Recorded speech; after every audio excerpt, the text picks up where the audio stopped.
This was a simple case. She went in for simple hernia surgery. The hernia was not the problem. She did fine. Pero, pues el dolor seguía. The surgery for hernia repair has become very common. It's one of the most common operations that we do. It's really a very low risk. When she came out of surgery, we actually don't even know who made the mistake. Se dieron cuenta hasta las 2 de la mañana, casi 18 horas. That's what's interesting about this. It was the simplest little thing that caused the biggest problems. Isn't that the way it is in life? Almost all the time. We're taking you beyond the red line. I am Dr. Carasco. I specialize in treating those who suffer from pain. This is the Dr. Carasco Show.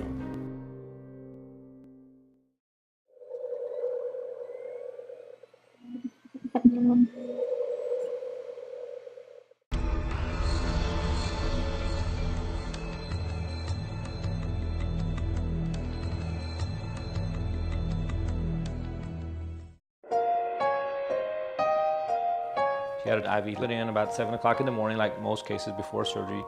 And for some reason or other, she went 18 hours before they removed the tourniquet. Y él fue varias veces con la enfermera y decía que era por el IV, pero nunca revisaban mi brazo. Part of the assessment is how's the patient doing, how's the wounds, how's the incision, is she awake, is she alert, is she sleepy, does she have pain? They thought it's pain into the incision, so they said, well, it's common to have pain.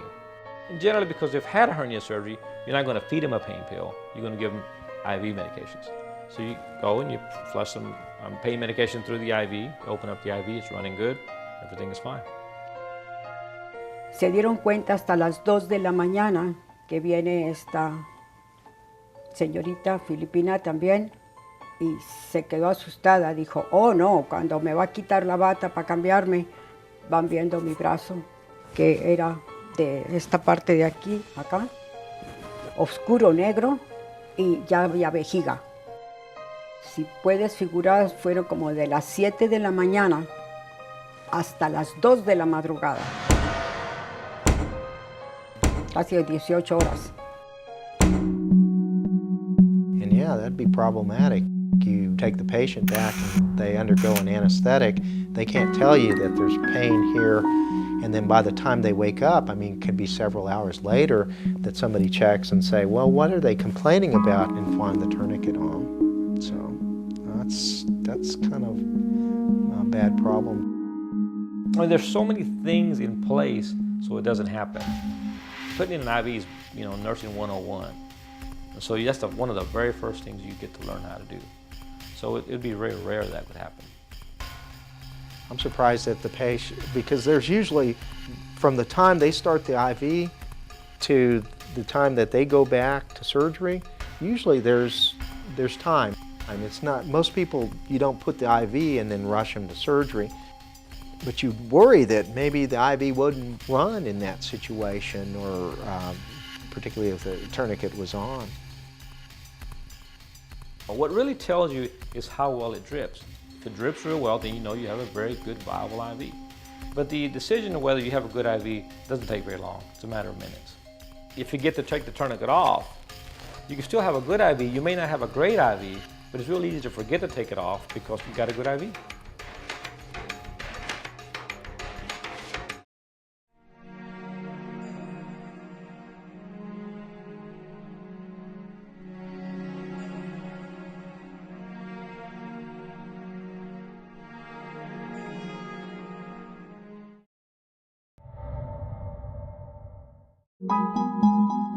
I think the most important thing is the length of it. You could end up with trauma to the arteries, to the blood vessels, to the muscles, just from pushing on all the time. You could potentially end up with gangrene from poor circulation to the arm. You could end up with a lot of things that can go on with that. I mean, a lot of things can go bad. Pues yo volteé a ver a mi esposo y dije, ¿qué hago? Porque sí tuve miedo. Fueron 2 días más que estuve en el hospital y cuando salimos Solamente nomás le dije a la enfermera cuando ya me estaban vistiendo para salir que qué me ponía ahí. Dijo, me puso una cremita. Dijo, no, eso se te va a quitar. Pero pues el dolor seguía, porque tenía el dolor y en esta parte de aquí así de al mero centro era un dolor insoportable. Al caso que seguía toda la mano y este dedo se comenzó a dormir porque me dolía todo esto así. They develop burning pain, shooting pain. Think about a nerve, maybe the outside of the nerve, like an insulation. That insulation is damaged. So now what happens to the electricity? It kind of goes everywhere. So the nerve essentially has developed some trauma to the nerve. After they found all this happened, she had complained of some pain. They did an MRI from the humerus to the elbow. It was pretty normal. They did an MRI of the elbow. When they did the MRI of the elbow, it showed some osteochondral changes, suggestive of trauma, which means that osteo means bone, chondral means cartilage, that there was some small amount of traumatic damage to the bone and to the cartilage because of the pressure on it. Think of somebody who has a bed sore. Okay, it's that constant pressure on that area when they're laying on their back, for example, it causes damage to the bone, and the bone actually can die from poor circulation. This really comes down to something very simple. The direct pressure on the muscle, the bone, or the ligament, or not only that, causes swelling, causes edema, and essentially chokes off the blood supply to the area. We've all put a little rubber band real tight around their finger. Well, what happens? It gets blue, it gets discolored, it starts to hurt. And every part of our body needs blood to survive. And without it, you get an anoxic state or a state of low oxygen, and what happens? That area starts trying to die.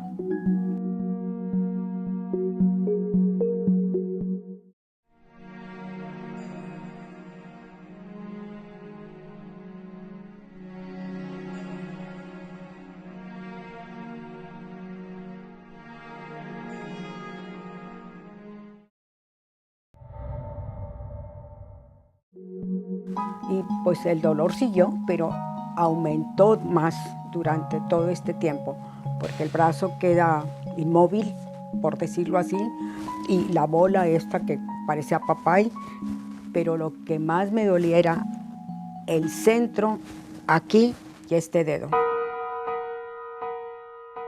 You know, if anything a patient should learn from this is the fact that people make mistakes, things happen, we all make mistakes. Y también les recomiendo a aquellas que lleguen a pasar una cosa como la que pasé yo, sobre todo que tengan más cuidado ellos mismos, a los directivos que les den un poquito más de instrucciones a sus enfermeros y enfermeras para que no vuelvan a cometer un error como el que cometieron conmigo. It's a big mistake, believe me. A whole year going through this is not to be happy about it, you know. And that's what I consider it was a mistake. I mean, we're humans and we can do mistakes, but some of those mistakes they should be responsible for. She was upset, she felt betrayed by our medical system, okay? And I think the people who did this had very good intentions, that they would never do that intentionally. Porque en realidad ya no movía mi brazo, la fuerza, el dolor de no poder ni siquiera dormir. Esto es algo increíble. She continued to have pain. Apparently they treated her with some pain medication for a while. They weren't certain what to do with that. They sent her to a family practitioner. He treated her with some medicine for a while. They sent her to a PM&R, or a physical medicine rehab doctor. She wasn't getting better. We had to get her better. We don't have a choice. She'd already been seeing doctors for 8 months. She wasn't getting better. You have to do it for her, because what other options does she have?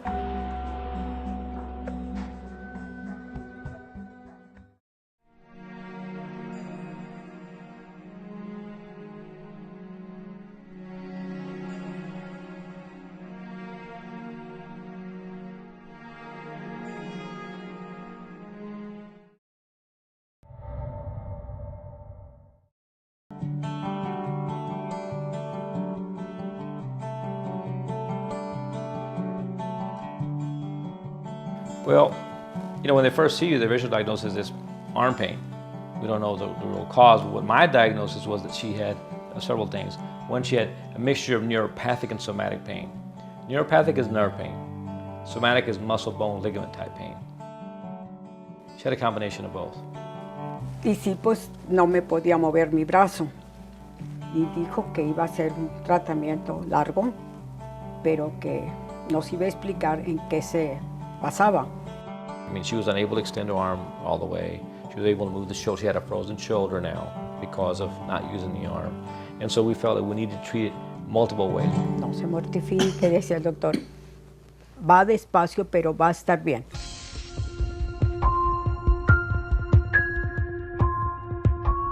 The nerve pain was going to be treated with anti-seizure medications, antidepressant medications, and subsequent injections such as the stellate ganglion block, which we do here, to try to give her some relief.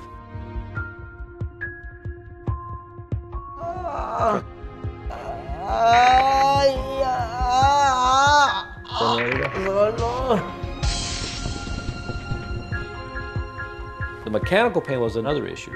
That we would treat with anti-inflammatories, muscle relaxers, sometimes some pain medication, a lot of therapy, and then injection therapy into the muscles or into the actual shoulder joint itself. Ay. Le va a dar un poquito, le voy a explicar de una vez, ¿verdad? Alza el hombro. No, alza el hombro, alza el hombro, álcelo, para arriba.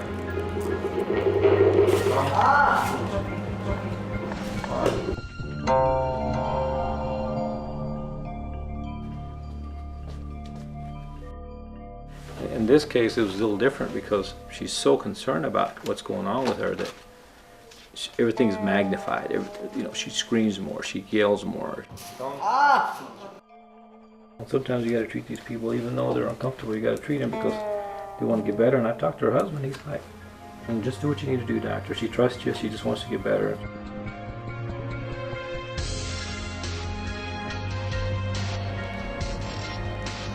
You get me?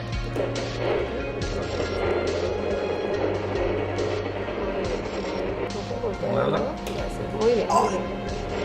Ok, mamacita, todo va bien. Todo va muy bien.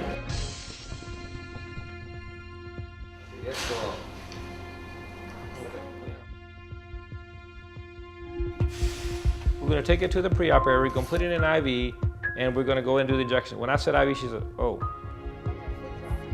So I have to deal with the fact that she's had a trauma from putting in an IV before. She's afraid to get an IV. In her mind, she's been dealing with this pain now for 8 months. The last thing she wants to hear about is an IV. So I had to work through that with her. More than the normal patient that just says, you need an IV? They're like, fine. We use something to relax you through the IV? Fine. And hers is like, do I really need to have the IV? She was really apprehensive about the IV. And you notice from the procedures we did on her, because not just physically, but emotionally, she was very distraught and very concerned about procedures in the hospitals in general, and doctors, and maybe medicine in general. Her case became totally different. We do a lot of procedures, we treat a lot of patients. The IV is not something we ever worry about. So her case was actually more difficult because I was dealing with the trauma of the IV. I had to reassure her over and over and over and show her that there's no tourniquet and show her the thing taken off. There's a lot to do in this case. I mean, things that we know and take for granted, we couldn't take for granted in this case. So it was more difficult than the usual. I mean, I don't want to do a case and have the patient crying, knowing that I didn't want to hurt her. I just wanted to make her better. But I had to, myself as a physician, ride that with her. Okay, I'm going to treat her, and I know she's going to cry, and I know she's going to complain of pain. But because I've done thousands of these injections, that's really not the problem. The fact that I got to deal with the emotional component of her suffering. Yo creo que nadie lloraba como lloraba yo, ¿ve? Pero confié mucho en su franqueza, que él fue muy franco en decirnos cómo me habló. Confié en él y confié en Dios, primeramente en Dios y en él. For this kind of case, I mean, it's 18 hours is a lot of time to have a tourniquet on. You can't gauge, you can't measure how much trauma was done. It takes a long time for a nerve to regenerate. It takes a long time for muscles to regenerate. It takes a long time for bones to kind of get circulation in them. So what happens when you have trauma or damage to a nerve, that pain can last for the rest of your life if you're not careful.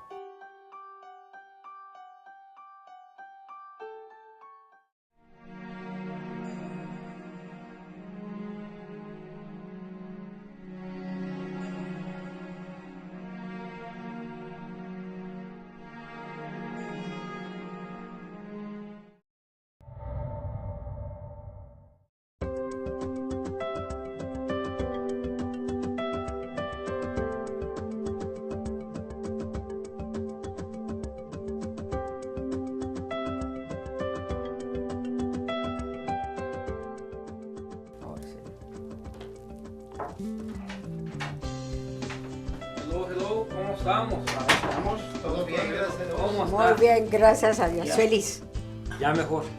mucho mejor. Sí, eso es lo bueno. Así es que ahora usted dígame qué tengo que hacer porque estoy feliz.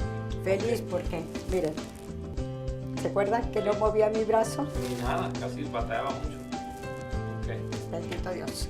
Pero yo estoy feliz porque se acuerda que lo que me mortificaba, que ya no podía ni con mi taza de café. Sí. Ahora, Casi normal.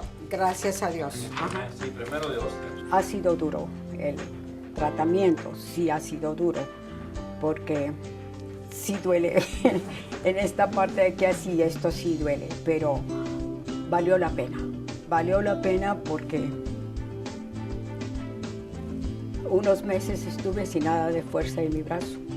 She was a different person when she went through this. Definitely, and a different person before. Now she's getting back on her normal Self. personality. She's gonna be herself. Okay. And that's Lo what's que más está feliz que lo dejo dormir ahora. Así es que si no he llegado yo a esta clínica, no sé qué hubiera pasado con mi brazo. Ah, claro que sí. Okay. Amén. Dios le bendiga. Okay, doctor. gracias. I know. Okay. Okay, my friend. Pásale. You have to do it for her because what else? What other options she have? She'd already been seeing doctors for 8 months. She wasn't getting better. We had to get her better. We don't have a choice. The only choice I have is to do the best I can for this patient. Por la esperanza que él me dio. Y eso lo agradezco infinitamente.